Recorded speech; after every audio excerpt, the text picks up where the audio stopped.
নবীজি এমন এক সময় জমিনের মধ্যে আগমন করেছেন যেই সময় মক্কার মানুষের মতো খারাপ মানুষ জমিনে আর কোথাও ছিল না। এতটা খারাপ মক্কার মানুষ, আল্লাহ তাআলা ওই সময় আপনার আমার নবীকে মক্কা নগরীতে পাঠালেন। আব্দুল্লাহর ঔরসে আমেনার গর্ভে নবী জমিনের মধ্যে আসলেন। আসা মাত্রই জমিনের মধ্যে পরিবর্তনের হাওয়া শুরু হয়ে গেল। নবীজির 23 বছরের আদর্শের বয়ান যখন উম্মতের কাছে পেশ করলেন, নবীর আদর্শ উম্মতেরা গ্রহণ করতে যখন শুরু করলো, মক্কার মানুষ এত দামি হয়ে গেল। সারা দুনিয়াতে এত দামি আর কেউ নাই। মদিনার নবী বলেন, খায়রুল কুরুনি করনি সুম্মাল্লাযীনা ইয়ালুনাহুম সুম্মাল্লাযীনা ইয়ালুনাহুম। আমার যুগ, আমার সাহাবায়ে কেরামদের যুগ, তাবেঈনদের যুগ বড় স্বর্ণের যুগ। ও নবীর উম্মতের দল, আল্লাহ তাআলা নবীর আদর্শের কারণে মক্কার খারাপ মানুষগুলোকে এত দামি করেছিলেন। মক্কার মানুষ আল্লাহর কাছে এতটা প্রিয় হয়ে গেছেন, আল্লাহ 10 জনের নামে জান্নাতের টিকিট জমিনে পাঠায় দিয়েছে। আতিনা ফি দারে দুনিয়া না হাসান, আতিনা ফি দারে উকবানা হাসান, ইয়া গিয়াসাল মুস্তাগীসিন ইহদিনা ইফতিখারা বিল উলুমে ওয়াল গিনা। হর গরিদে নেকো তু তৈয়ার হে, जो न मांगे उससे तू बेजार है। আল্লাহ রব্বুল আলামিন বলেন, আমি মানুষ আর জিনকে কোনো কাজের জন্য বানাই নাই, একমাত্র ইবাদত করার জন্য বানাইছি। কার ইবাদত? আরো জোরে বলেন, মা খালাকুতুল জিন্না ওয়াল ইনসি বাখা জুজ ইবাদত নিস্তে মাকসুদ আজাহা। ইবাদত বান্দা তুমি করবা, মরণ পর্যন্ত তোমার ইবাদত চলবে। ইবাদত মানি সারা রাত্র জিকির করে তাসবিহ টানবা, দিনের বেলা রোজা রাখবা, এর নাম ইবাদত না। ইবাদত মানি তোমার জীবনে যা করবা সব তোমার ইবাদত। খানা খাইবা ইবাদত, খানা না খাওয়াটাও ইবাদত। রোজা রাখবা এটাও ইবাদত, রোজা না রাখো এটাও তোমার ইবাদত। কাউকে তুমি বন্ধু মনে করবা ইবাদত, কাউকে তুমি দুশমন মনে করবা তাও ইবাদত। মন গড়া হবে না, হতে হবে দুইটা থিওরির উপরে। এক, আমি যা করব যা বলবো আমার আল্লাহকে রাজি করার জন্য, আমি যা করব যা বলবো সব হবে মদিনাওয়ালা নবীর তরিকায়। নবীর তরিকায় খানা খাবেন ইবাদত, নবীর তরিকায় খানা খাবেন না তাও ইবাদত। রমজানে রোজা রাইখা বিকেল বেলা ক্ষুধা লাগে কিনা, পানির পিপাসা থাকে কিনা, খানাও সামনে থাকে, ইফতারির আর আধা ঘন্টা বাকি, খানাও সামনে আছে, এরপরও খায় না। যদি বলি দরজা আটকাইয়া পানি পান করো ভেতরে ঢুকিয়া, করবে? করবে না। পানির পিপাসাও আছে, পানিও আছে, খায় না কেন, পান করে না কেন? কার ভয়? হর কে দারদ খৌফ হক দর দিল মদাম, জন্নতুল মাওয়া দেহদ উরা মাকাম, জুজবা হক চি সে মখাজ ইনসুজা, ফজলে উ আমস্তে দর জুমলা জাহা। খানা সামনে আছে, রোজার হালাতে খানা খাওয়া ইবাদত নাকি খানা না খাওয়াটা ইবাদত? না খাওয়া ইবাদত, কারণ নবীর তরিকায় নাই। নামাজ পড়া যেমন ইবাদত, সূর্য যখন উঠতেছে ওই সময় নামাজ না পড়াটা ইবাদত, সূর্য যখন ডুবতেছে ওই সময় নামাজ না পড়াটা ইবাদত। ও বান্দা, রোজা রাখা যেমন ইবাদত, রমজানে রোজা রাখছো ইবাদত, আবার ঈদের দিনও যদি কেউ রোজা রাখে ইবাদত না, ওদিন রোজা না রাখা ইবাদত। সব হবে নবীর তরিকায়। নামাজ পড়া যেমন ইবাদত, নামাজ না পড়া ইবাদত। ও বান্দা, নামাজ পড়তে গেছো জানাজার নামাজ, কি নামাজ? রুকু করা ইবাদত, জানাজায় রুকু না করাটাই ইবাদত। সিজদা করা ইবাদত, জানাজায় সিজদা না করাটাই ইবাদত। কেন? বলে নবীর তরিকায় নাই। কথা ঠিক? জানাজায় দাঁড়াইয়া আমি সিজদা করব না, কেন? নবীর তরিকায় নাই। জানাজার নামাজে কোনো রুকু নাই, সিজদা নাই, আমি করব না, না করা ইবাদত। এজন্য বান্দা খানা খাবেন ইবাদত, ঘুমাইবেন ইবাদত। আমার নবীও ঘুমাইছেন, আপনিও ঘুমাবেন নামাজ বাদ দিয়া। ঈশার নামাজ পড়ে ঘুমাবেন, আবার ঘুম থেকে উঠিয়া ফজরের নামাজ আদায় করবেন।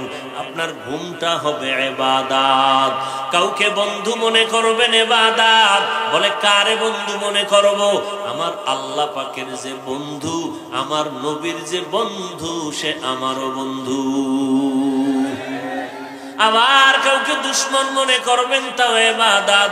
যে আমার আল্লাহর নবী মানে না, আল্লাহকে মানে না, আল্লাহর নবীর ওয়ারিস উলামায়ে কেরামের মানে না, আলেমদের দুশ্মন, সে আমাদেরও দুশ্মন। কারণ আলেমের মাধ্যমে আল্লাহকে চিনলাম, কোরআন শিখলাম, হাদিস শিখলাম। ওলামায়ে আহলে হকের মাধ্যমে জান্নাত জাহান্নামের পরিচয় লাভ করলাম। ও বান্দা, ওলামায়ে কেরামের মাধ্যমে আমার বাবা, দাদা, নানা, নানির জানাজার নামাজ পড়াইলাম। আমার মা বাবার বিবাহের বাস্তবতা, শুদ্ধতায়, সহি তরিকায় আসলো আলেমদের মাধ্যমে। অতএব যারা আলেমকে মানবে না, তারা নবীকে মানলো না। যারা নবীকে মানলো না, তারা আল্লাহকে মানলো না। যারা আল্লাহকে মানলো না, তারা আমাদের বন্ধু হতে পারে না। এরে নবীর উম্মতের দল, এই দুনিয়াতে নবী আর আসবেন না, নবীকে আর আমরা দেখতে পাবো না। নবীর তরিকা আমাদের সামনে পেশ করবেন উলামায়ে কেরাম। আলেমরা হাতে কোরআন নিয়ে, হাদিস নিয়ে উম্মতেরে বুঝাইবেন। অতএব আল্লাহর নবী বলেন, ও দুনিয়ার উম্মতেরা, উলামায়ে কেরামদের পেছনে যাও, আউলিয়ায়ে কেরামদের পেছনে তোমরা সময় লাগাও। যদি অল্প সময় লাগাইতে পারো, হাকিমুল উম্মত, মুজাদ্দিদুল মিল্লাত শাহ আশরাফ আলী থানভী ফারুকী রহমাতুল্লাহ আলাইহি জীবদ্দশায় বাংলাদেশে যখন আসছিলেন, ওলামাদের মজলিস বসলো, হযরত ইসলাহি বয়ান করলেন। বয়ান শেষে মোনাজাত হলো। আলেম ওলামারা বিভিন্ন প্রশ্ন করলেন। এক সময় প্রশ্ন করে বলেন, হযরত, হাদিস শরীফের মধ্যে আছে, সন্তানেরা যদি মোহাব্বতের নজর লাগাইয়া মা বাবার চেহারা দেখে, বাইতুল্লাহর জিয়ারতের সওয়াব পায়, কবুল হজের সওয়াব পেয়ে যায়। কিন্তু আমরা জানতে চাই, মা বাবার দিয়ে তাকাইলে বাইতুল্লাহ পাওয়া যাবে, কিন্তু আমরা আল্লাহওয়ালা যারা আলেম, আহলে হক, আউলিয়া, ওলি আউলিয়া, এদের দিকে তাকাইলে আমরা কি পাবো? হাকিমুল উম্মত, মুজাদ্দিদুল মিল্লাত শাহ আশরাফ আলী থানভী রহমাতুল্লাহ আলাইহি বলেন, এরে দুনিয়ার মানুষ, ওলামায়ে কেরাম, মা বাবার দিকে সন্তান ভালো নিয়তে যদি তাকায়, বাইতুল্লাহরে পায়। আর যদি আলেম ওলামা আহলে হক এদের দিকে নেক নজরে কোনো উম্মত তাকায়, বাইতুল্লাহ পাবে না, বরং বাইতুল্লাহর মালিকের পেয়ে যাবে। আউলিয়ারা কারে উকবা ইখতিয়ার, জাহেলারা কারে দুনিয়া ইখতিয়ার। মাইলে মোমেন সোয়ে মোমেন মিশাওয়াত, মাইলে কাফের সোয়ে। আর আলেম ওলামাদের দিকে তাকাইলে কি পায়? বাইতুল্লাহর মালিকের দর্শন লাভ করতে পারে, বাইতুল্লাহর মালিকের মুলাকাত হয়। তিনি পয়গম্বরের হাদিস দিয়া দলিল দিলেন, ক্বালান নবী সাল্লাল্লাহু আলাইহি ওয়া আলিহি ওয়াসাল্লাম, মান আউলিয়া, নবীকে প্রশ্ন করা হলো আউলিয়া কাকে বলে। নবীজি জবাব দিলেন ইযা রুউ যুকিরাল্লাহ, আউলিয়া ওলি কারা জানোনি? যাদের দিকে নজর দিলে আমার মাওলার কথা স্মরণ হয়। এরা খাস আউলিয়া, এরা ওলিয়া উলিয়া, এরা আল্লাহর আশিক, এরা আহলুল্লাহ, আল্লাহর পরিবারের সদস্যের মতো, এরা কাছের মানুষ। এদেরকে আল্লাহ এমন পাওয়ার দান করেন। ক্বালান নবী সাল্লাল্লাহু আলাইহি ওয়া আলিহি ওয়াসাল্লাম ইত্তাকু ফিরাসাতাল মুমিন ফাইন্নাহু ইয়ানজুরু বিনুরিল্লাহ। আল্লাহর নবী বলেন, ও দুনিয়ার মুমিনেরা, আল্লাহর খাস খাস বান্দা জমিনের মধ্যে থাকবে, এদের অন্তরের পাওয়ার এত বিশাল, তোমরা তাদের ব্যাপারে সতর্ক থাইকো। কারণ তারা তোমরা যা দেখো না, ওলিয়া উলিয়ারা তা অনেক কিছু দেখে, নিজের চামড়ার চোখে দেখে না। আল্লাহ তাদেরকে এমন পাওয়ার দেয়, আল্লাহর নূরের আলো দিয়ে তারা অনেক কিছু দেখতে পায়। ওমরে ফারুক রাদিয়াল্লাহু তাআলা আনহু খুতবা দিতেছেন, হঠাৎ করে আওয়াজ দিলেন ইয়া সারিয়া আল জাবাল, ইয়া সারিয়া আল জাবাল, ইয়া সারিয়া আল জাবাল। 100 মাইল দূরে পাহাড়ের পাশে ডাক দিয়া কয়, এই সারিয়া, পাহাড় পাহাড় পাহাড়, মানে পাহাড়ের ওই পাশে শত্রু, সতর্ক। সারিয়া 100 মাইল দূর থেকে যখন এই খবর পাইল, কানের মধ্যে আওয়াজ আসলো, সতর্ক হয়ে গেল। সারিয়াকে জিজ্ঞাসা করা হলো, ওমরের কণ্ঠের আওয়াজ তুমি শুনছিলা নাকি? বলে কাছে বৈশা বললে যে আওয়াজ পাই, মদিনাতুল মুনাওয়ারা থেকে আওয়াজ দিছে, আমি সে আওয়াজ কানে শুনতে পেয়েছি। আউলিয়ারা কারে উকবা ইখতিয়ার, জাহেলারা কারে দুনিয়া ইখতিয়ার। এই পাওয়ার আল্লাহ সবাইকে দান করেন না, এই পাওয়ার আল্লাহ তার বিশেষ বান্দাদের মধ্যে দান করেন।